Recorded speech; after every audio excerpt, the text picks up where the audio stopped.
Povodom obilježavanja 15 godina izlaženja lista Opatija, u umjetničkom paviljonu Juraj Šporer izložene su fotografije Mača i kamelija.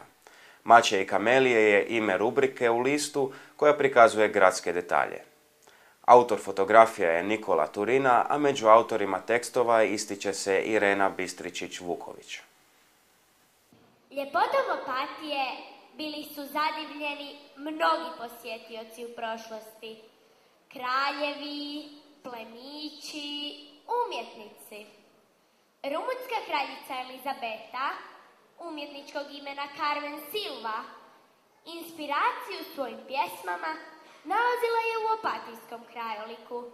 Ovo je dio atmosfere sa otvorenja izložbe fotografija Mače i kamelije. Gradonačelnik Ivo Dujmić izrazio je zadovoljstvo postignutim do sada. 15 godina lista Opatije. Ove godine smo slavili puno lijepih obljetnica i u ovih 15 godina čuli smo, list je ušao u sve domove Opatijeca. Lijepi izgled, lijepe fotografije, zanimljiv sadržaj, a da je to tako svjedoči šta smo i povećali broj stranica. Mirjana Rončević, poznata novinarka, sada je glavna urednica lista Opatija. Ono što mogu reći da sam prije 2 godine preuzela vođenje tog lista i to je za mene bio jedan novi izazov u mojoj profesionalnoj karijeri i nastojim ga raditi onako kako mislim da bi se čitateljima Opatijcima i građanima Opatije moglo sviđati.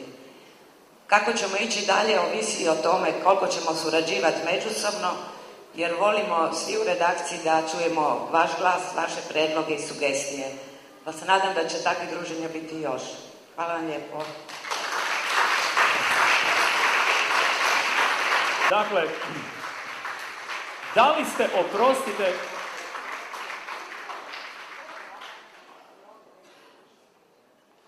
gospođo, oprostite, zašto ste vi spravili te novine? Volim Opatiju, volim sve skuplja što se tiče nje. Nikola Turina, autor Mače i kamelije, bio je iskreno dirnut darom koji je dobio. Novinikom. Da nam fotografije budu još ljepše, poželio mu je gradonačelnik.